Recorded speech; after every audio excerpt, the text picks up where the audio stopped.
Ladies and gentlemen, in just a few moments, we will be arriving at Toronto's Union Station. Once again, after a brief stop at Union, this train will continue heading westbound, making all station stops along the Shawco. As always, when exiting the train, please allow passengers using mobility devices or need a special assistance access to the elevators first. Also, please do not cross station tracks. It is illegal as well as very dangerous. Please use the stairwells and elevators provided. And before exiting the train, please take a look around, make sure you have all your personal belongings. On behalf of GO and the operating crew, we thank you for riding with us today. You have a pleasant evening. Union Station. Well, she said, I can't believe this is happening. Looking through a box of his old things, she smiled and said, I looked like him. I found a stack of pictures from Grandpa's younger days, wrapped in a note that read, people grow older, days get faster, and dreams get better to hold in your mind. And it's often a lesson you need to learn 100 times, and that's alright, 'cause I'm still living the glory days of my life.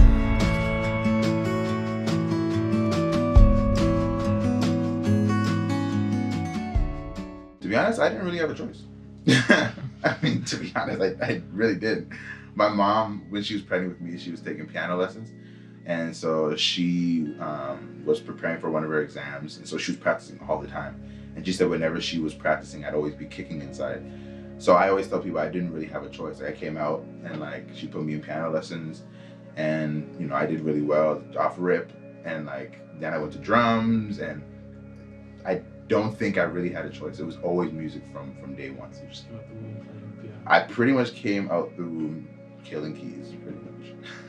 I saw Green Day playing American Idiot on like Much Music. I was like, oh my god, the green slime smashing a guitar. I was like, that's cool. Instantly took off my N&M do-rag that my buddy bought me, you know? And I go in there and I just, right when I went home, like a couple days later, my dad bought a guitar, surprisingly. And it was just a thing that I could sit in my room, get lost with, and I didn't really make friends growing up, but man, like that was the thing that stayed beside me, and I realized like that's my raw personal expression. I grew up and like my dad was playing guitar like his whole life. He's not my primary like inspiration for wanting to start or anything. I think it was just a natural occurrence. I've always loved music, so I think it was just an extension of that, you know, wanting to get started into that. Photography wise, it was just essentially documenting the moment, you know. So many people come and go out of your life, but I feel like with photography, you get to capture a moment and you get to keep them around in some fraction or another. If that makes any sense. I feel like music's like a compulsion. Yeah. Like people, I don't feel like people make a decision that they're gonna create art. It's just there and you just do it, and then you're suddenly doing it and you realize, oh, I'm an artist, I guess. I think I've always been artistic since I was old enough to dip my hands in paint. My parents were always extremely encouraging when it came to me being artistic and creative, so I think it was always kind of there. I was always either on camera because my parents were the type who would carry the big over-the-shoulder VHS recorders and record birthdays and stuff like that. And then as I got older, I started using stop motion animations with my G.I. Joes, my Transformers, and it just kind of evolved from there into constantly just throwing stuff on camera. I've always loved reading, and I love the idea of creating my own worlds, and I love writing. It's the same as reading. You can kind of escape into it and create something wonderful. So I guess just preference for reading turned into creating.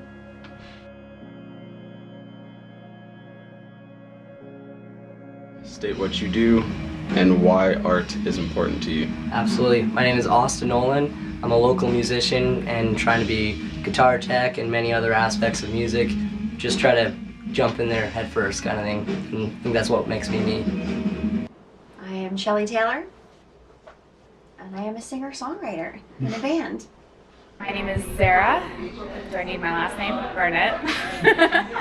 And I'm a painter. My name is Curtis Skeet. What makes me an artist is I create. I'm a creator. I make music. I write lyrics. I put forth my art into this world. My name is Jordan Evans. I'm a music producer, and what makes me an artist? I get to create music. I create songs, and I guide the career and I guess the sound of other musicians and artists. So that would make me an artist. How'd I look? All set? My face greasy? No. This glycerin cream is greasy. My name is Matthew Burnett. I am a music producer, and art is important to me because it allows me to express who I am as a person and who I am as a musician and also a producer. My name is Michael Reale. I play music and do a host of different like audio-visual based arts, graphic design, video, things like that. Right now I've been getting more into kind of like installation and things that kind of blend music and video and kind of spatial components as well. My name's Andre McRae. I manage a tattoo studio and I work as a body piercer. Art's important because it's the only thing that successfully managed to transcend barriers, cultures, races, religion, and people. Is the camera on? The camera's on, yeah. Does that make you an artist? Is it on him now? There you go. What? Is it on him now? Yeah, it sees all three of you. Really? Yeah. Innovation. Oh, sorry. I know. Editing. Yeah. Start again, Mason. Start again? Sure. All right. We'll do it better next year. Yeah. Hi, I'm Mason Day Rush. I like to write music. That's what makes me an artist. Yeah, I'd say so.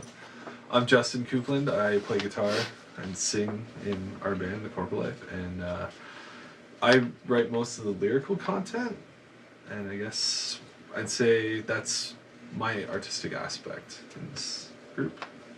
If I had to pick. What about you, Wes? I'm Wes, and I write music.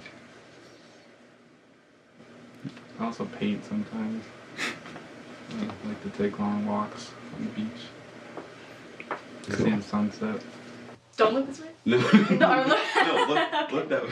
Look that way. Sorry. My name is Rhiannon Isles, and I am a self-proclaimed artist. I draw, I paint, work with clay and digital. What or who inspires you as an artist and as a person? So other than my peers, my family, the teachers that have worked with me over the years, I obviously have gathered so much inspiration from them, but I try not to limit myself to one specific experience or person. I want to be able to gather inspiration from anywhere in the world, from anything that I look at. Not just because I want to find beauty in the world, but if I am at a low point in my life, I want to still be able to look at something and go, I can make that pretty, even if I don't feel that way.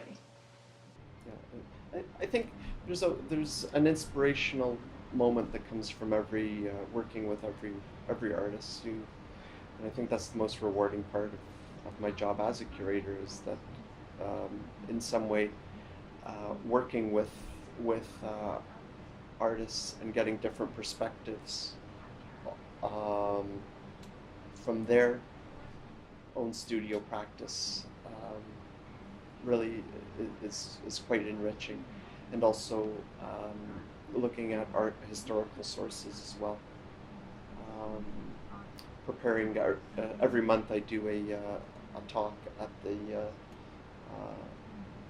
Station Gallery, and lots of research goes into that, and researching artists and building that sort of that knowledge base of art history is really rewarding. So that's everything from Orazio Gentileschi to Edward Degas, Gerhard Richter, Odd Nerdrum. Everything. Like, it's so hard not to be inspired by everything around you. Like, you hear a story and you want to make that bigger. Like, you hear a situation that's something somebody went through and you want to just elaborate on that and make it bigger. And then music too affects your mood, so the emotions that that brings on, and just basically everything. I don't know, the world. As a person, people, I fucking hate them. I try to see the best in humanity. And it's like when you see acts of kindness, you know, whether it's, you know, a small little thing or like some great humanitarian effort, like that gets me right here. And to a degree that totally influences the things that I write about, because it's like most of the lyrics are about some type of a conflict, whether it's like religious differences or racism or economic struggles or just being yourself, and the influence that society has on you that way. And it's just like it's a response to those other greater things that people are doing. So it's like these people are doing these excellent things for their fellow humans. I want to bring attention to that in some way by talking about the problems that exist that they're counteracting. You know what I mean? You guys basically summed up like my feelings before I could say them. So we should start the next question with you then. All right. What do you want your art to do for others? I want my art to be able to connect with people. I think goes back to what I think the purpose of art is being able to connect and have an emotional connection with people beyond just the simple ways, just words, but you can control the way that people feel. There's so much power in that. I think that's what I hope that the music that I make could do. I want others to feel what I feel through my lyrics, through the instrumentations we put together. I want people to be moved and inspired by the art that we present. I want people to use it for whatever suits them. Like if someone's having a bad day and our music can bring them back up, I want that. If someone's having a great day and our music can have them get caught up in their feelings, I want that as well. I've always been a fan of because when I had a problem, I would go and listen to music and it would let me deal with the problem easier. So I've always just liked just making music for that purpose, to have someone connect to it and help themselves through it. So yeah, that's basically the best and easiest way I can put it, is I just want to make music to help people so that they can connect to. So what are you doing in this band? I'm just kidding. Move them in some way, resonate with them, make them feel something uncommon, something different, something they look outside the box sort of thing. I write characters that have issues with mental health, and I want them to get the happily ever after too, that the other characters that don't have any issues with mental health get. Kind of a cliche answer, but I guess inspire ultimately. Even still, I get the odd one here and there that somebody will just throw me a complete curveball about what my music did for them, and that feels awesome, But even the photography too, capturing just a different form of intimacy, even if it's just one person, just a single portrait, the details that I bring out, and their eyes, their facial expressions, whichever. I want them to almost have it be a part of their lives. I think when people upload videos to their stories on Snapchat, it's almost essentially vlogging. It's just you can't go back 3 days later and look at it. This is someone can look back through any day since I've started, and whether they know me or not, they can feel like they were there and they were a part of it, and give them a sense of community if they already have one or if they don't. What techniques do you draw upon for your art? Is there a certain routine formula, or is it an ever-evolving type of method?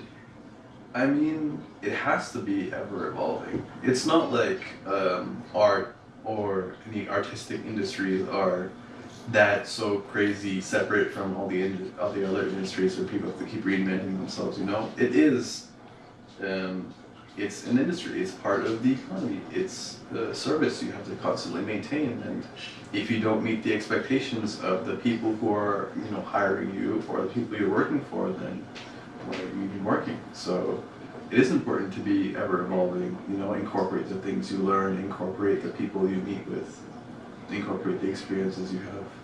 And if you look at the great artists of time, like, this is what they've done. They've met with other artists, they've gone to different landscapes, different environments, and they've taken that with them back to their studios and made works. So.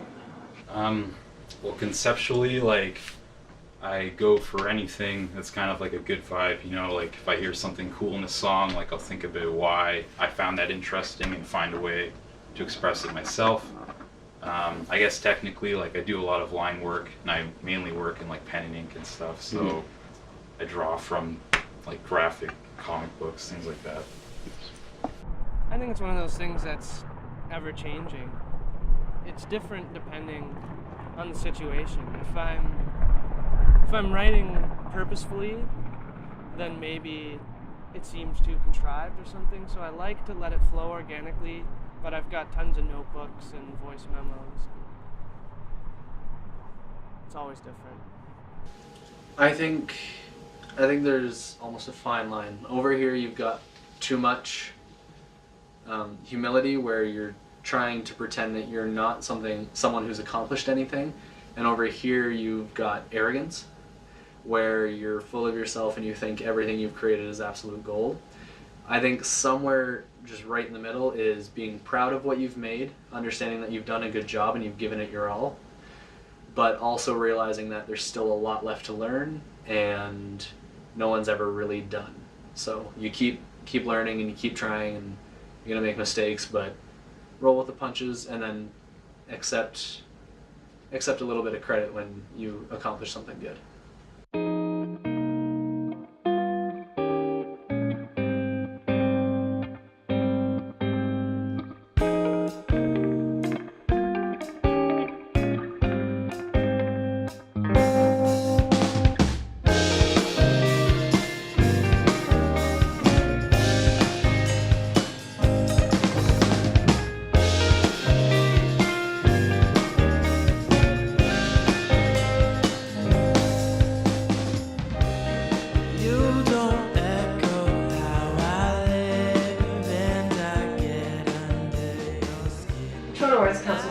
Since 1974, we're arm's length funder of the City of Toronto. Arm's length means that there's no political involvement in any decisions for grants. Indeed, this is like the largest artist-owned arts council in the world, because all of our decisions are made by artists.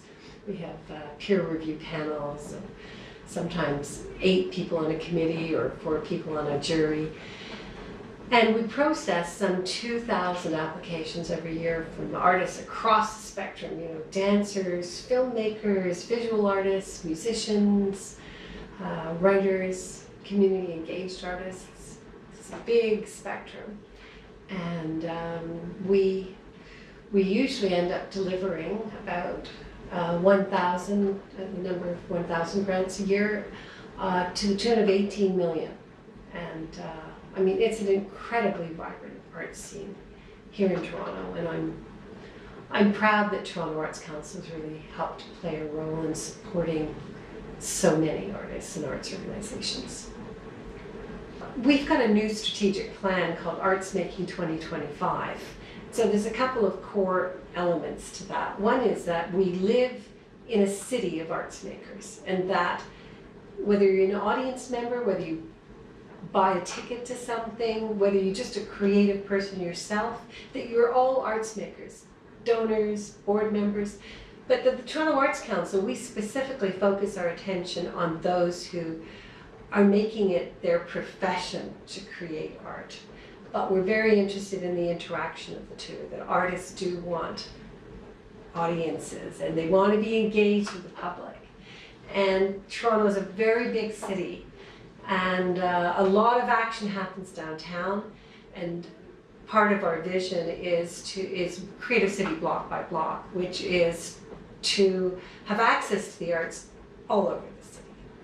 So in the last number of years, with some increased arts funding, we've been able to do arts in the parks, in parks across the city of Toronto. We're using libraries, we're using heritage sites. You know, and artists come to us with their ideas about how they're going to work in those wonderful sites and engage very much with audiences, you know, whether it's Scarborough or Etobicoke, Rexdale. And I believe passionately that that's really important. I believe that the arts are fundamental to the city of Toronto, that this is such a diverse city. This is a city where so many people come from all over the world, and they bring their own stories. And many of them have had great hardship to get here. And the arts are a way for them to express their stories, but also they're a way to engage in the city. And, you know, the arts break down barriers, particularly music. You know, it doesn't have a language barrier to it. It can create a sense of a pride of place in a neighborhood if you've got some art-making activity happening in the local neighborhood. You know, so we do, of course, talk to politicians about the economic value of the arts, and it's a very huge industry here in Ontario and in Toronto. I think it's about $11.3 billion GDP here. But beyond that, the livability of this city, why people come here to live, why they come here to do business, why they come here to visit, the arts are sort of central to that livability of the city. And sometimes, artists, are struggling, and it's hard to make a living, and it's hard to get your name out there in such a competitive environment.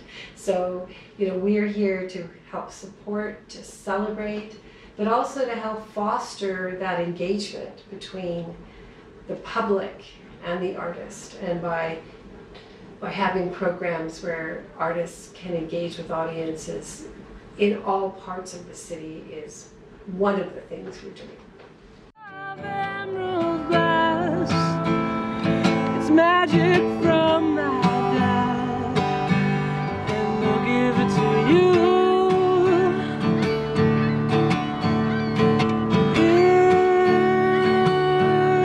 It keeps the wolves at bay. It's the torch that lights the way and leads me home to you. What role do you as an artist have in society? Right now, as an artist, I think lately is just be there to help people right now and kind of support and kind of, meet everybody and kind of just make sure everybody's happy and stuff like that. So I'm trying to record people on like the cheaper side and just I'll even let bands come in here. I'm recording them for free and stuff too. Like I just want to help a community thing, because if you can help the community, everyone can strive. It's not just about me. And I think that's when people suffer, is when they start thinking of themselves. But hey, this is life. For me personally, I think because I've been told so many times that like painting is dead, it's a dying field, no one paints anymore. I think for me, I want to kind of like challenge that, sort of prove that it is still very much so alive. I think my role in society is to provide a release, an escape for other people in society that don't necessarily have one. I feel like in society it's easy to get caught up in the vortex, the everyday hustle and bustle, you know what I mean? And I think as artists, it's our responsibility to provide an escape for people in society to be able to have a break from, even if it's for 3 minutes and 30 seconds of a song, you know what I mean? To be able to lock into something and to be able to forget about what's going on outside of it and just kind of have a moment to yourself where everything is okay. The one thing you can hope for is that a record that you work on, a kid picks up one day and it makes him want to make music, or it makes them want to learn guitar or piano or sing. That's kind of the only influence you can hope for when creating music, is to inspire or affect someone's life to that magnitude. I like to think that I'm an entertainer. I definitely, whenever I play music, I really hope that whoever's there is having a really, really good time, and it has them come out again, because in the end, I mean, I love writing music, I love recording music, but I live for the live show, and there's nothing quite like being on stage. So I hope the fun I'm having on stage translates to the people watching me on stage. Giving a voice to people who don't necessarily have it. I feel like I play the role as encouraging younger people to feel confident in what they do and who they are. When I was younger, I didn't have somebody older than me saying, I did art, I was criticized, I was bullied, but everything was okay. And when I was in high school, if you were an art kid, you were automatically a freak, an outcast, somebody that didn't want to be friends with you, and it can be very difficult and discourage a lot of people to the point of giving up completely. But I want to be that person who can show them, like, you can be called a freak and an outcast and still own it and it can help you become a better artist and become a better person overall. Have you ever had any pushback from friends or family with your career choice? Are they supportive, and were they always that way from the start? Yeah, absolutely. I think most parents, creative industries, and specifically music, it's intimidating, because most kids who go into it don't make it, flat out. And when I made the jump from schooling to doing this full time, my parents always supported me, but they made sure that I understood that sort of what I was speaking about before, is it takes as much work, and if you don't apply the same amount of work that you apply now to your music, you probably won't make it. So they're always supportive, but they made sure they understood how much it would take to make it happen. They're all supportive. They love being in the shots. They're very camera hogs, but they'll also take my camera when I step out of the room, and then they'll point it at themselves and be like, "Oh, my name is Michael Harlos. I'm vlogging." So I don't really know where they stand on that, whether they're supportive or not, because they love to be in the shot, but they'll constantly take jabs at it. So I'm genuinely not sure. Family-wise, yeah, big. Like, I come from a pretty financially oriented family. Like, none of them are really artists, so they don't see things the same way that I do, which has put some huge barriers on us, especially because I'm getting older now. I'm 23 now, and it's like, I don't know, it gets to the point where your family starts looking at you like, all right, like, get a move on now, what are you doing? Like, oh my god, my son's a fucking loser, he sits around and plays guitar and takes photos all day, like, so that puts a strain on shit for sure. I would say that everyone's been pretty supportive. They know that I'm dedicated, they know that I work hard, and they know that I've also been realistic in that, what I'm doing now musically pays none of my bills. It is definitely a labor of love. So I've been smart enough to make sure that I have a job that allows me to do that and live a life, etc. And I've planned it so that I'm still able to do all of my music outside of my job. My mom was completely, she was upset with it at first. She really wanted me to go and do graphic design in the university. She was a little bit sort of, upset. But eventually she sort of, accepted it. And now, to this day, she's really proud, and, it's nice. I love being able to show her my work and kind of have her be happy that I am where I am. What do you dislike about art culture and the creative scene? Honestly, I don't think there's anything I dislike about it. Well, having my mother who's an artist, I feel that sometimes there is this jealousy that runs around with certain artists. If one gets a show or one is doing well, there isn't that sense of camaraderie in some cases. And I feel that, in such a difficult industry, you should be building each other up, not tearing each other down.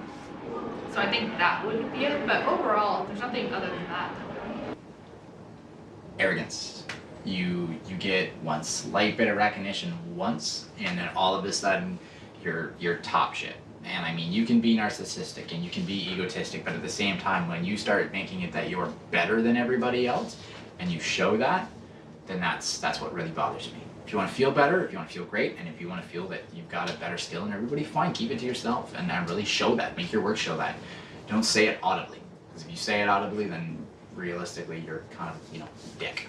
Again, I think how competitive it is. That's something that always kind of disappoints me, only because I think we're all trying to make it, you know. And yeah, I don't know. I think sometimes you feel judged by other artists rather than encouraged by other artists. So yeah, again, that ties back to the whole cockiness of some people. I think that a lot of young aspiring creators are attracted to the arts and creative industries because they feel like it may be an easy way out. They don't have to work as hard. Maybe it doesn't require you know, formal instruction or education, so they can go write it and they feel like they can make this happen for themselves. And I think the young people with that mentality, when they come into the industry, they learn very quickly that that's not the case, and you know, they don't make it, or you know, they fall through, because just like anything, it takes a lot of hard work. And I think I see that mentality a lot, and it's frustrating to see it. What are some of the obstacles as an artist that can sometimes break you down? And were there times when you wanted to give up? I want to get about 8:30, 9 o'clock every morning. I want to give up. That's really it. I think that's in a nutshell right there. Every time you play one of those shows where nobody shows up, you're like, "Yes, I'm out." Yeah, that's right. Tap me out. I'm done. Personal life experiences and like lately, like my band had left me to go to school, get girlfriends, stuff. So I've been trying to build my own thing as a personal solo artist and gonna write music that way. But you get beaten up because you believe those people left you. They don't believe in you. You know, your friends, you see them all doing all these life experiences. You go to college, and I'm not getting that experience. You know, but I got to do this lifetime. What makes me happy, and that's what keeps me there. But there's points when you want to give up. Yeah, and I see it. Other people give up. It's like other people do it, but I'm not other people. You know, this is my life, right? I think I wanted to drop out of school like 187 times. But at the same time, I don't know, you kind of have to keep moving in order to get anywhere, really, especially in this industry. I don't think the obstacles have ever pushed me to the point where I wanted to give up, I would say. But there definitely are a lot of obstacles. Being in music, or just being in anything artistic, really, it's hard because there's not that much consistency until you get to a certain point. So it's not like working a 9-to-5 job where it's just like, I know I'm gonna make $1,000 every 2 weeks. You know what I mean? It's not like that. It's kind of just like you get paid when you get paid, if you get paid. And I feel like there's also a level of disrespect that people show creatives, in the sense where they take us for granted. It's like, for example, I always give the analogy, if a plumber comes to fix your toilet, you don't ever discredit that or say, okay, I'm going to pay you next time. Especially if they're doing a job like that. Because it's like, you know what I mean? It's just like, you respect what they do so much that you make sure that you pay them. It's a service, you know what I mean? And so for me, it's like, if I'm providing a service for you, why don't you treat me the same way? Why don't you treat me with the same respect? You know, why do I have to wait for money? Or, sorry, I'm going through a hard time right now. Could you, it's like, why don't we get the same respect? So because of that, there's a lot of obstacles in that, you know, it's really hard to depend on. But I think it forces me to have to do a better job at making my own consistency. When the money comes in, I spread it out. You know what I mean? That way, I know that for the next year, I'm good, regardless of what other people want to do. So that's probably the hardest part about being an artist, I would say. My most embarrassing moment? I don't know. I think maybe it goes back to when I was in high school, which is kind of, I don't really know if this counts, but I was in high school and I was doing a performance and I happened to wink at a friend of mine as I was performing, and I guess it just gave off completely inappropriate vibes. And basically everyone laughed, and I felt great. So I definitely have learned my lesson. I don't wink at all my audience members now. And I guess it left an impression because 10 years later, here I am talking about it. What's your most embarrassing moment in the field so far? I fell off stage in Texas, I think. Somewhere. Fell off stage once. That was pretty embarrassing. But whatever. Did you fall on someone or? No, it wasn't anything like crazy okay. or anything. Like I didn't fall off a 5-foot stage or anything. I just kind of like, I honestly can't even remember. I slipped on something, kind of toppled over, might have bumped into my singer and got back up and we were all good. It's a little embarrassing though. I've done that. I feel like everybody who's played the show has. Just fall off. There was this one time, it was me, Boy Wonder, and Jordan Evans, and we were in a studio called Chalice in LA, working with a pretty high class, artist at the time. I'm not gonna name names. I had to go to the bathroom, and I went upstairs to the lounge, and I knocked on the door. I didn't hear anything. Nobody said anything, so I knocked to listen. Nobody was in there, so I opened the door, and all I saw was just legs on the toilet. Her husband was taking a shit, and I basically walked in on him, and he was like, yo, and I'm like, yo, my bad, bro. And I was just like, yo, why wouldn't you lock the door? First of all, why wouldn't you lock the door? Second of all, you heard somebody knock. You should probably be like, yo, I'm in here, especially if you're not gonna lock the door. Maybe he was nervous. Maybe. I don't think he knew it was me, so I ran downstairs and I pretended I was doing something. So he came and I was like, yo, somebody just walked in on me, and I was just like, word? I'm like, yo, that's crazy. I was like, I don't know. I'm like, yeah, I don't know why somebody would do that. And I was just like, yeah, that was probably easily my most embarrassing moment. Oshawa Rib Fest one year, and I had a gig there, but I was working with just instrumental tracks, and there was a lot of moisture in the air, and the weather was really bad, and my track screwed up. And people started yelling Ashley Simpson to me in the crowd. I wasn't lip syncing, but it was kind of a disaster, right? So I'm like, oh my God. And the sound man could not get, because it was on a CD, the tracks, right? The sound man could not get things sorted for me. So I'm standing on stage in front of a ton of people. Oshawa Lake Rib Fest, it gets packed, right? And I'm just like, oh my God, what am I going to do? So thank God people started yelling Janice. They started yelling, Janice, Janice, Janice. I'm like, well, okay, here we go. So I did Bobby McGee a cappella. And they loved it. So it worked out okay, thank God. But I'll never forget that. That was horrible. It was awful. But I got invited back, so I guess it's okay.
interesting?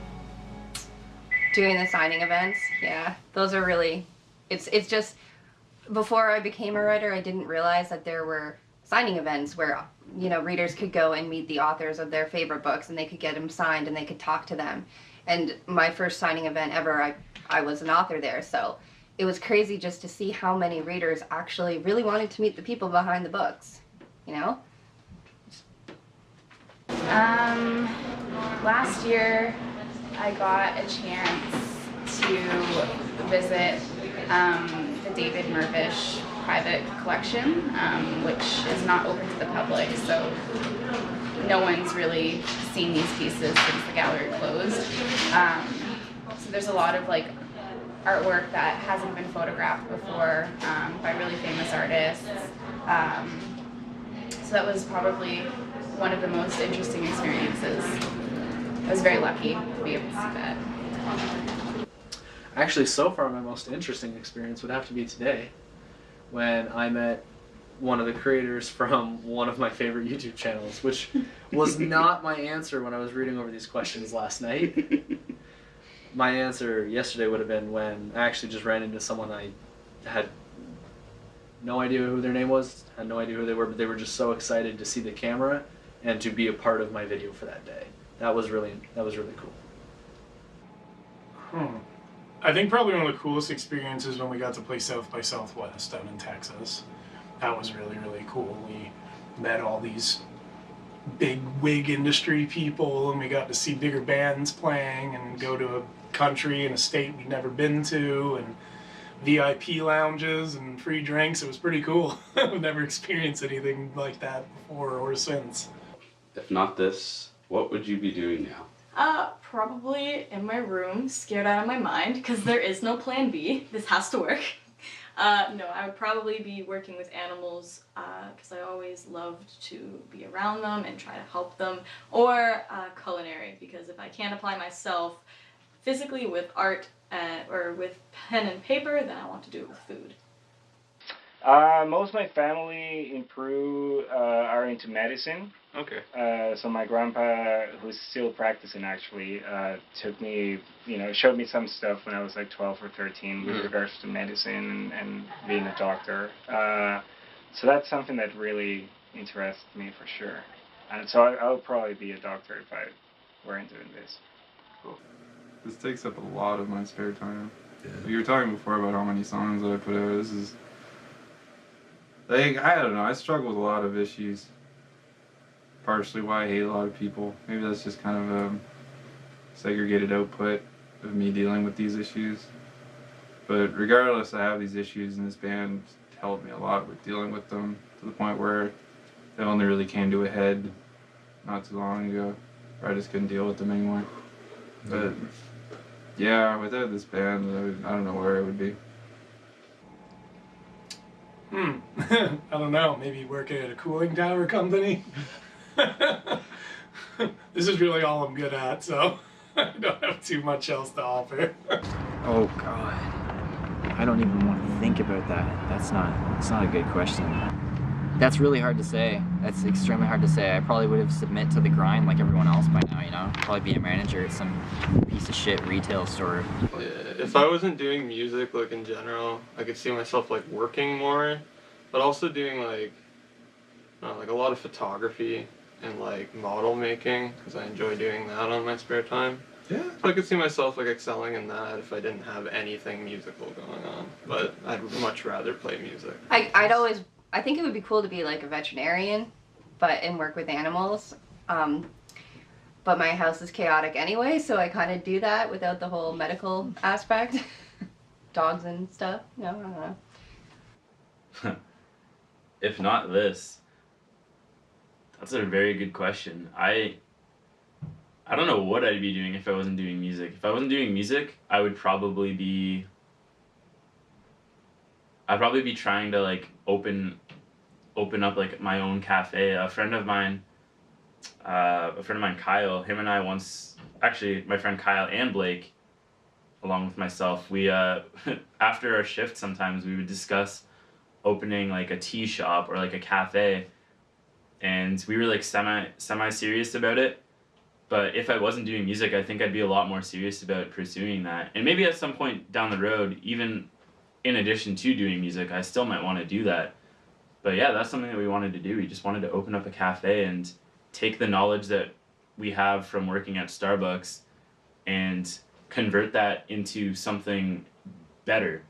Well, so Seppo and I started a project called Bridging Worlds Through Music, and it began in 2014 when I worked for the Regent Park School of Music, which is a nonprofit music school in Regent Park and also works in 5 other communities, inner city communities in Toronto. And I was working there as the program manager, and I wanted to figure out how I could share my love of music and knowledge of music and my love of community development and education. I also have a teaching degree. How could I, make all these connections, but also travel, because I love traveling. And so I reached out to a bunch of friends who had traveled a lot and had connections everywhere, and I ended up getting connected with a friend of a friend who lived in Tanzania, who was working for a charity, and her charity had worked in this one small community, and she was basically saying this community is really ready for change and they want to do something positive and they're welcoming people, and so let's connect you and see what happens. So we did kind of 6 months of planning, and the project started as a cross-cultural connection between the kids in Regent Park and the kids in Tanzania, and they did an online blog and video blogging, an audio collage where they created soundscapes of their communities and sent it to one another, because Gaeta is very rural, so it's like, goats and chickens and all sorts of things, motorcycles, sounds, and then kids in Regent Park were like recording the sounds of streetcars and stuff, so it was really cool. And then the end of that, so we taught,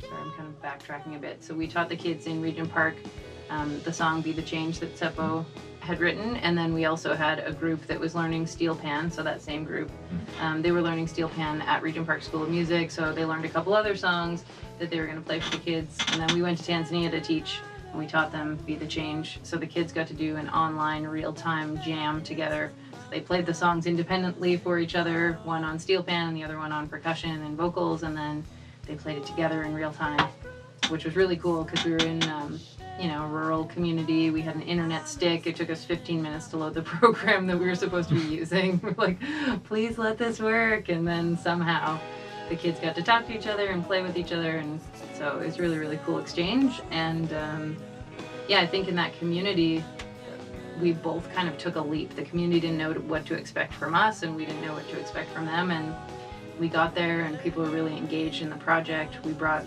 30 instruments, so we had a lot of donations and support. Like Didario, for instance, donated a guitar, and we had some djembes and percussion instruments and keyboard.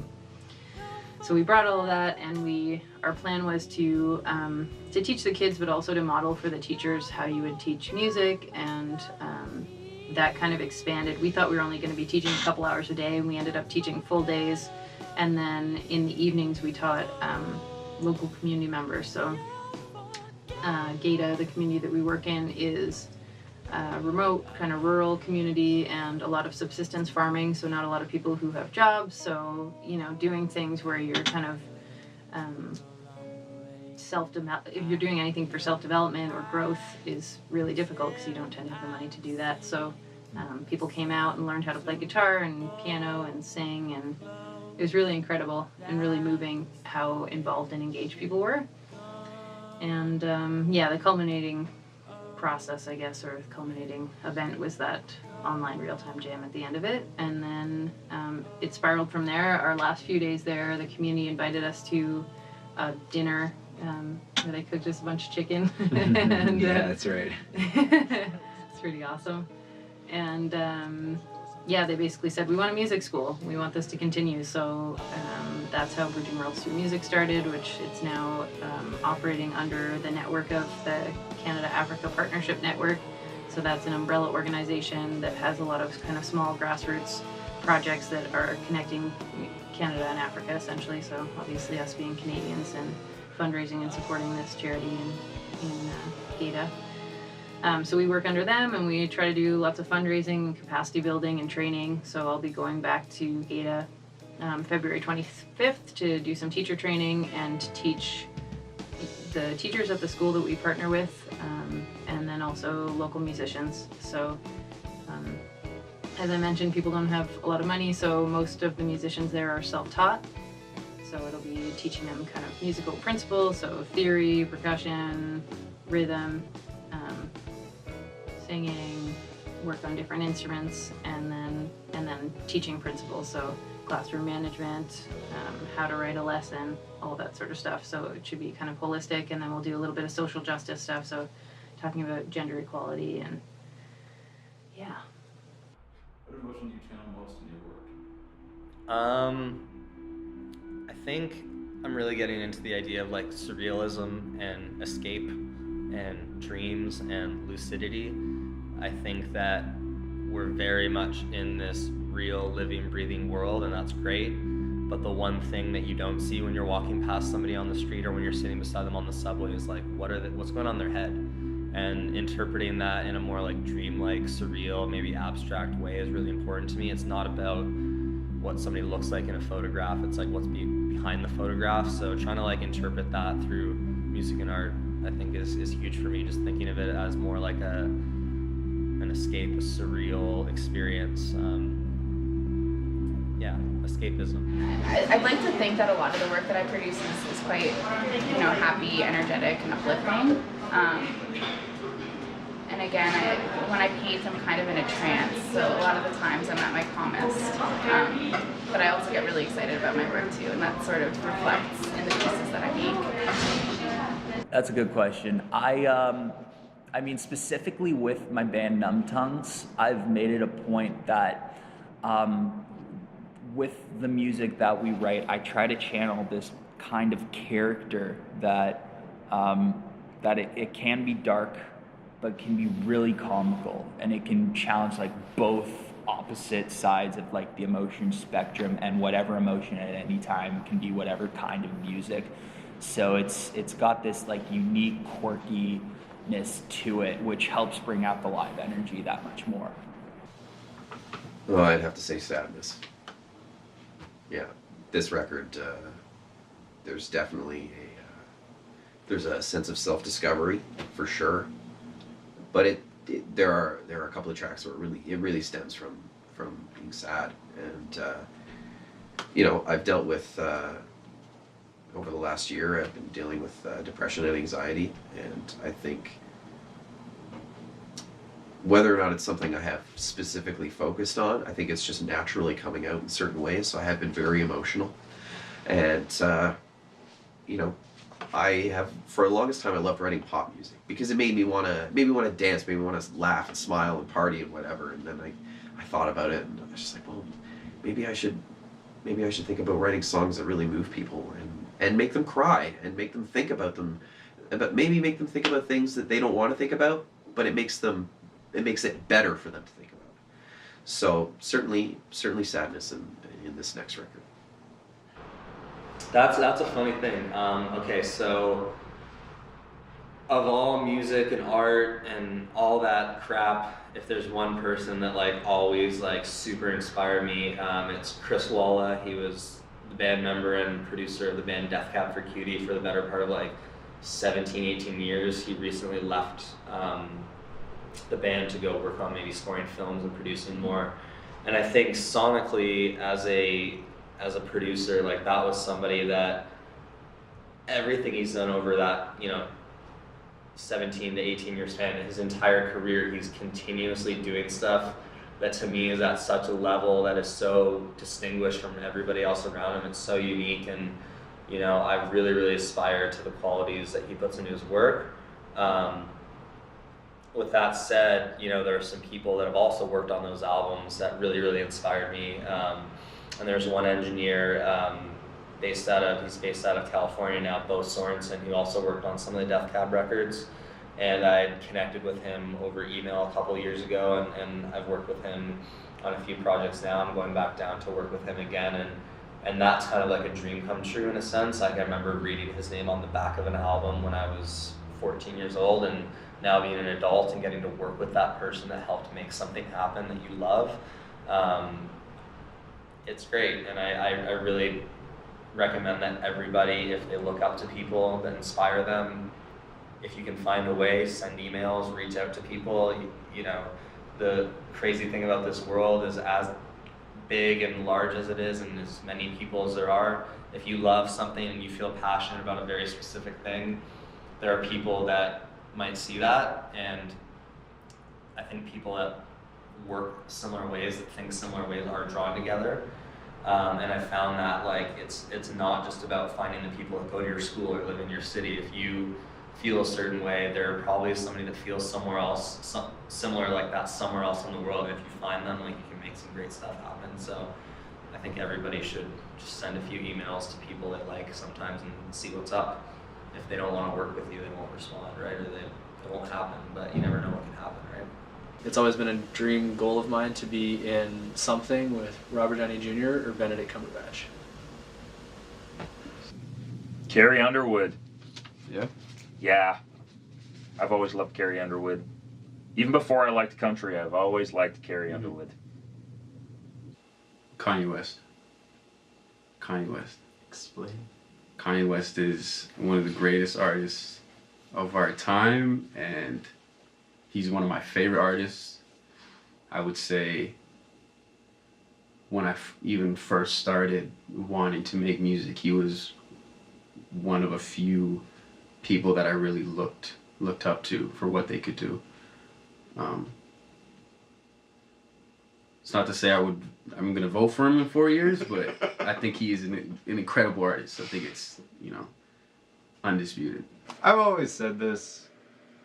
If Miley Cyrus walked up to me and was like, I would like you to drum for me, I would do that in a fucking heartbeat. Not for musical standpoint, because but just for the sheer fact that I would be able to do that for a living.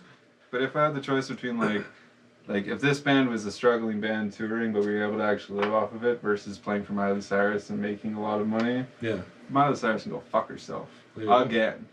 And I would be like, I was just joking about that. Okay. What is your favorite piece of art that you've created? So I don't know why. This kind of goes back to the art block thing. I was able to create this in a time where I was very frustrated with what I was doing. Mm-hmm. I don't know why I love it so much. It's not even that great, but it's my rainbow giraffe. I call it the circus giraffe. I honestly don't know why it's one of my favorites, but I've always loved it. I've loved to get it tattooed on me. The other one would probably be this giraffe, which is technically a remake of this one, but with, monotone colors, kind of a different feel. And probably my naked lady with a fat corn snake. Pound Cake by Drake and Jay-Z. Oh, that's a hard one. It's down between the Rebel series and the Damage series. The Damage series was a story that was it took me so little time to write. I knew what was going to happen. It's 2 books because there was a lot of stuff happening and I didn't want to make it very, very long. But I loved Grayson and Everly.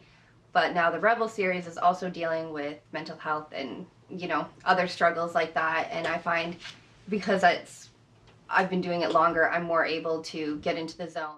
My favorite piece would be the first song I ever had on radio. It's called The World Is Ours, with a band I played in called 11 Past 1. It was just a ride the whole time of creating that song. We wrote it and recorded it in LA, and then we actually flew to Havana, Cuba, and shot the video.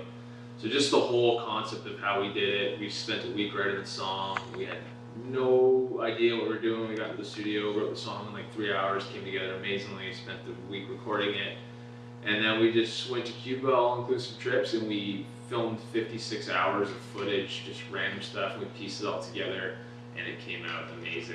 And I think that's probably one of my favorite pieces that I've ever worked on. It just worked out really nicely, and it was just the way we did it was just sporadic, and it was an interesting way of putting things together.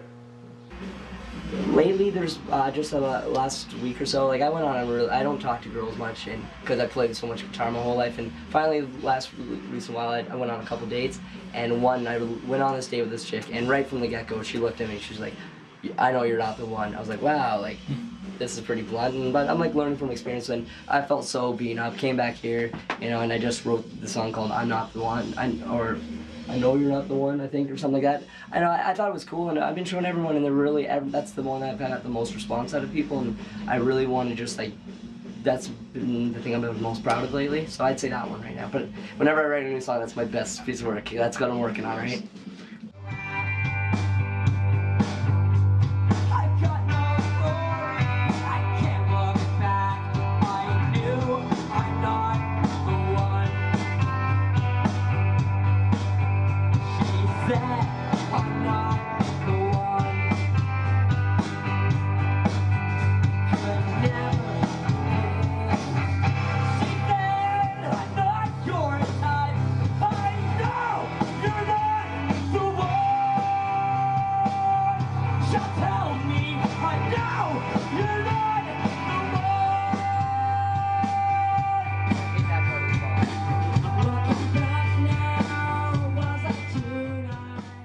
Probably one of my most recent songs, which is the title track to the EP called Glory Days. And it's a very emotional song. I think it is a great representation of where I've been as a writer and musician and where I am now. But there's one song that we've been playing live. It's called When the Flowers Bloom. And if I had to choose something that's like kind of out, because we do it live, I'd say like that one's my favorite right now.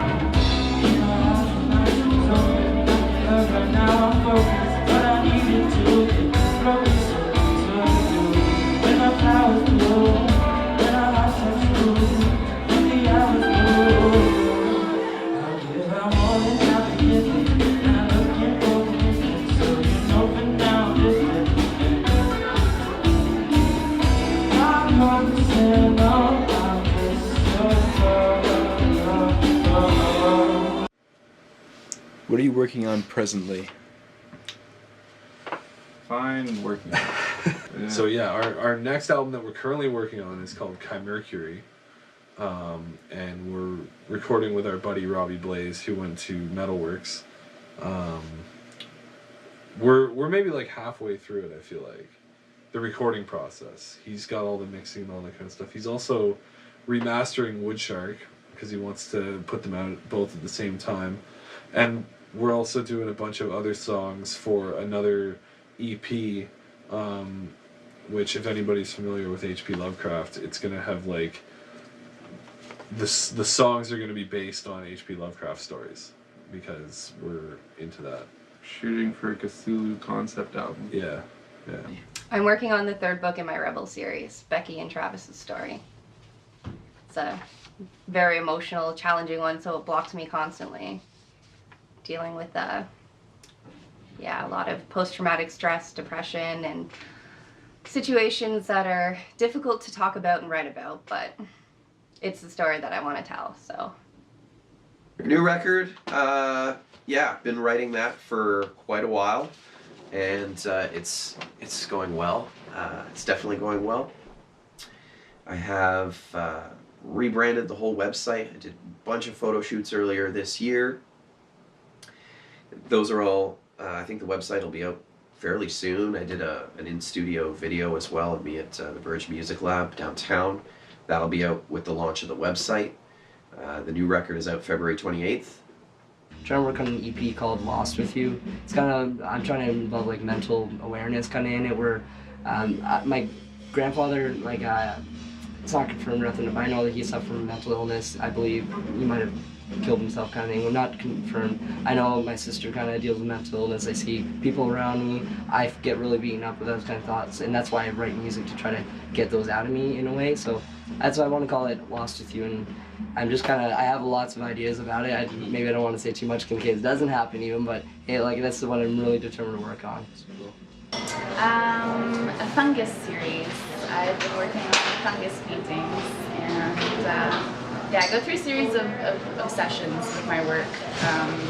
For the past year and a half, I've been doing or working on sort of like abstract qualities in nature. So I'm looking at like really disgusting, really weird mushrooms and stuff, and kind of. Yeah, currently I'm working on a 7-inch record that's going to have a song called Rain as the A-side, and a B-side is going to be weird version of the song called Gentle One. And it's coming out on Least of All Records. Don't give up. I mean, sometimes when you're writing, you can totally hate what you're writing, but if you push through it and you get it out and you write the whole thing and you reread it, it could feel totally different. Like, I've scrapped several manuscripts and I regret it now because I just thought they were dumb at the time, and looking back, you can always fix it. So if it's not perfect, you can get in there and tweak it a little bit after you've written more. So don't give up on your ideas just because you're feeling insecure. Don't stop for anything. Don't let anything hold you back in this. Like, if music is something you want to pursue, if art, whatever form it may take, is something that you want to pursue, do it. And be out connecting with people, meet new people. Don't be shy of walking up to somebody, talking to somebody, to showing up to an event alone. Don't be afraid of other people. Everyone's just a person. Everyone is just a person at the end of the day. The worst that someone can tell you is no. And if they tell you no, that's okay. You move on and you carry about your day, you do the next thing, you talk to another person, and you continue to push it, man. You do your thing. Never stop trying. Don't ever let anybody tell you that you can't do it or that it's a bad idea, because in the end, you know that you're going to show them how great of an artist that you can be. And stay confident, stay humble, and don't judge anybody else's work, okay? Because just because you might not like it, they might love it. Be disciplined to practice, because that goes a long way. You know, people always wish, oh, I wish I could do that, I wish I could do this. It's like, well, you probably could. You just have to be disciplined enough to dedicate that 15 minutes a day or 20 minutes a day, whatever it is. Nothing really matters, and I know that sounds extremely nihilistic. You know, we're here for a short time. Do what you want to do, have fun, die. Always make sure that what they're doing, they're passionate about. Find something that you love to do and find a way to make money at it. And I feel like if you do that, you'll be happy. Take your time, learn your elders, learn you're going to screw up, and when you do screw up, be level-headed. Take a step back, breathe, don't be afraid to ask for help, because, you're going to be proud and you're going to say, I don't need help, I can figure this out on my own. Well, you're working with somebody, you're working on somebody, and you're working with them, so don't let that person suffer because you're too proud to ask for help or to do it, so. My dad said that we should play mostly covers, and then I promptly said no. The best advice I could give people is just to figure out what you like, what you're good at, and what you want to be good at, and then pursue that. There's a lot of things you can do as an engineer, producer, or musician, right? There's video games, there's music itself, there's movies, and a lot of things that you can podcasts. Mm-hmm. There's so many positions. So it's really, or live sound versus studio. It's really just figuring out what you like and then following that, and be stubborn about it, but also open to other people's ideas, right? A relative's friend, actually, at one point, who was a very wealthy individual, and I remember, being at their cottage, which was a mansion, and he basically said, it's amazing that you're doing what you love to do, and that you're expressing what you love to express, and it's not based on money. And he was basically alluding to the fact that, he had all this stuff and everything was great, but it didn't seem like he was happy with that. Just have fun, don't get beaten up, believe in yourself, and just go kill it.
camera guy waiting. Johnny Cannon HD.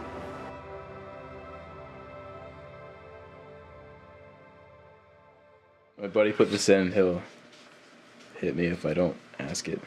If you could have one superpower, what would it be? Oh, that you can't do that. I'm to me, sorry. man. You can't. I'm sorry. I'll hit your buddy. All right, that is like if you really want me to delve into that. Yeah, I I've will, thought but about this. Like, so I hot. have an answer. I'm gonna tell Wes what it is. I've just always thought of like thinking like having mind control would be so badass because you can just you can make someone do whatever they want and they don't have like any power of it. So if you like went and robbed the bank, you just be like bitches and they'd forget all about you and you just walk out. It's kind of sick, man. What do you mean? Like, That money's insured, dude. that is way. That is mind control. that is way too like. It's really someone would manipulative. end up abusing. I'm man. a little disappointed. Opposed to flying, or you just fly away. Okay, well, anybody who picks flying is clearly not thinking about the question. All right. Strength, because it would be nice to open the jar of pickles by myself. This is kind of lame, but I used to work at a rec group for developmentally handicapped, and we did a summer theme of superheroes, and I created an alter ego, and it was Sarcastica. Yeah, actually, invisibility would be sick. I'm just gonna roll with invisibility. That'd be nice. What would my name be if I were a supervillain? How about Seaman? Yo, Seaman, that's hilarious. I'd probably just still be Curtis. But everyone would be like, damn, that guy's a sicko. That'd be me. Teleportation. Teleportation. Yeah, I want to be able to go wherever I want, whenever I want. Growing up, you wanted to be Spider-Man because you want to web sling and swing from building to building. But I think Superman flying. I think being able to like fly and like see that whole, fly over and see all the stuff. I would want to fly. Like, I would want to be able to fly, and that's purely for like a selfish reason. I don't want to pay to ship my work out to different countries. I just want to fly it there. Just to make everybody not fight anymore. Make everybody be nice to each other. Make them. That if I had that superpower, that's what I would do. The manipulation of time. So your ability to either move it forwards, backwards, to either create a new dimension or to tweak an existing one. I would probably be a shapeshifter. I've always wanted to be able to like levitate and fly, but also turn into animals. So I feel like that's a good combination of the two. And my name would be Riri the Great, because I can't think of anything better right now. No, come up with something else. I expect better from you. Sorry. Better name, nothing else? No? I sat for like 20 minutes. Like, what's his name maybe? Okay, and would you be a hero or a villain? I'd be a villain, because they have, their wardrobes are a lot better. Their backstories are fantastic, and a lot of them have a lot of amazing one-liners. So I want to be like a sassy villain. I want to be like Loki. I would love to just simply generate whatever I want to eat when I want to eat it. Oh shit! Oh, totally just makes me think about the new Zelda game coming out, which I'm hyped as fuck for. I mean, I don't know if you guys have seen the Breath of the Wild trailer. Yep. It's really good. Yeah, but I would think of like superpowers probably in most relation to like playing Zelda games. I think the idea of like how there's like these elemental powers, like you know you've got like there are races that are fire, rock, and they're like kind of that elemental aspect of it. To me, I think I'd always be drawn to the idea of like having some kind of like forest power, like being like a tree that lives like 1,000 years would be dope. Maybe a walking tree. I don't know. I don't think that'd be a very useful power, but I think forests are great. And I'd love to be a tree that can like transform into like a dude. I don't know. Like I just want like Miyazaki to like write up some shit about me, and then I'll be that. This is tough, but I would have to go with flight. What my name be? It'd be Fly Man. Well, now that you took away flight, which is going to be my answer, I think my power would be to know everything. To know what you're thinking, just to know everything. To be the wisest man in the land. Or would you use it for good or evil? It's a very interesting question. I use it for good, for sure. I'm not an evil guy. Look at this one. My name would be Matman. Okay, you're gonna try again. Why can't I use Matman? Is that what We're you gonna want? go see Matman. We're gonna go see the Mat. You know what I mean? We're gonna go see. Try again. Like, we're gonna go see the Wizard. You're gonna. Okay, you know what? My name would be the Wizard. Oh, okay. Boom. We'll go with The Wizard. that. That's actually fire. Actually, my name would totally be the Wizard. There you go. Come and see the Wizard. Interesting. I think if I could have one superpower, I would be able to read minds. Like, honestly speaking, if I could have a superpower, I would just have the biggest brain in the world, so I could solve any problem just using my logic and my sheer mental power. I think that would be super cool. Super intelligence. Like a social superpower. So it would be like reading people's minds or something like that. Yeah, like I was saying before, probably time travel, like I'm sure a lot of people, for obvious reasons. I can't say if I'd be like a superhero, like Marty McFly or something like that. Like I'd probably be more neutral and passive, but I'd say my name might be like Matt Simmons, you know, throw people off from my actual name, which is Max Simmons. Max. So that's pretty clever, right? To control time, not so much to do time travel, like to go visit the dinosaurs or anything, but you'd never lose a fight. You'd always have the last word. And so you'd be like the most sarcastic and like quippy superhero ever. I don't know, like maybe a telekinesis kind of thing. Like being able to kind of move things with my mind. Serenade me! What would I be? I'm like a telekinesis sort of villain. How about Matman? Matman? No. Lizard lady. Lizard lady? I would like the power of people believing me when I want them to believe me, no matter what I say. Being able to stop time would be incredible. Like that. Because that's one of my main enemies, you know? For the name, I guess just like Mr. G would work. Mr. I G? guess Okay. if that's a superhero name. I think if you read people's minds, but that'd be such a bad thing. How about the ability to write a hit song? Is that a superpower? Arpeggio man. Arpeggio. There you go. That sounds evil almost, right? All right, so are Be you a a bad villain? guy. You're a villain? I'd write bad songs. All right, there you go. As a superpower, since I get to work at City Hall so much, I wouldn't mind reading people's minds. So it would probably be mind reading. I wish I had the ability that for any problem or question, I would have the answer to it. Okay. That would be fucking kick-ass. Maybe to go back in time and correct any any artwork that has gone astray or something. Imagine your superpower was you could view your art or your music from a completely different perspective. So you could almost tap into how other people saw your stuff. Really appreciate it. Because it would be really helpful. I want to be Moonlight, baby. You say you want to be Moonlight? Moon Knight. What is that? It's like the best. You don't know Moon Knight? He's like Batman, but for Marvel. He's like a dark. Can you see my phone right now? Yeah. Oh, sorry. He went away. It's like a dark. That's Moon Knight. Oh, that's pretty cool. He's chill. The ability to cook a really good meal. I would stop time and like freeze it, like unfreeze it and do things. Can't. Like I'd stop time, sleep for like 8 hours, and then just go back and then I'm good. Right?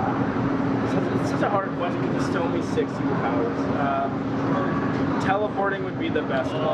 I don't know. Eat as much pad thai as I want and never stop eating it and never face the consequences. But to never be hungry and not lose weight or gain weight would be my favorite one. I fucking hate eating. It bothers me so much. The ability to grow. I just love facial hair because I can't. It's a real thing. I'm gonna be called. I'll just call myself Aston Nolan. Okay, it's like a sub-villain name. There you go. Cause I'm a fucking ass. Hey, that's cool. Hey, if you're a villain, that's attacked cool. right now. I would rather look like a blue demon with fucking adamantium claws coming out of all my appendages, except for my tail. Actually, yeah, there would be one coming out of my tail too. I don't know. I just think about like realistically, if you were like a superhero though, would people let you do what you're doing, or would they try to capture you to do tests on you? It's hard to say. And if I had mind control, no one would know. Because if they did, I'd just be like, no, I'm not. And like, that'd be it. There you go. That's why I would like either this power or like just the Hulk. The Hulk is hands down my favorite superhero of all time. That's just the way that shit is. But like with like I don't know, it kind of delves into my hatred of people if we're going into my psyche that deeply. But like I don't know, I just don't like being fucked with. And neither does the Hulk. I don't think anybody does. Well, like I love being fucked with. Like if you fuck with the Hulk, then he's just gonna fuck your shit up for days. And then you're just gonna try to stop him. You're just gonna be like, psh. Yeah, and the worst thing that happens to him is rip boxer shorts. Exactly, or just being nude. And like at that point, it's just like you have like a 9-foot green dong in your face, and then it's just like, well, I really can't do anything at this. Like that's irrelevant. Anyway, you just fuck. Like there's literally nothing you can do to stop him. But if like I was like a Nightcrawler mixed with Wolverine with an adamantium skeleton and claws and whatnot, and people try to fuck with me, I wouldn't be mentally deficient like the Hulk is. Yeah. So I would be able to like actually be like, this is for you, and this is for you, and this is for you. And I would just like, I don't know. Would you be a hero or villain? I would be a friggin' I'd be a hero. Shit, yo, this nigga would be a villain. You know Mo would be a villain. I wouldn't be. Why would I be a villain? Because you are a villain. I'm a good person. Okay. Do I need to pull out footage from games night? Every single games night? This guy's the freaking evilest nigga at the table. Yo. He's such a snake. You're definitely a villain. You guys make me look bad. So of course when I said pumpers are disgusting, you're just like, no. That's not offensive. I'm like, bro, you gotta edit that shit out. That was the moment where I was sitting and Danny said,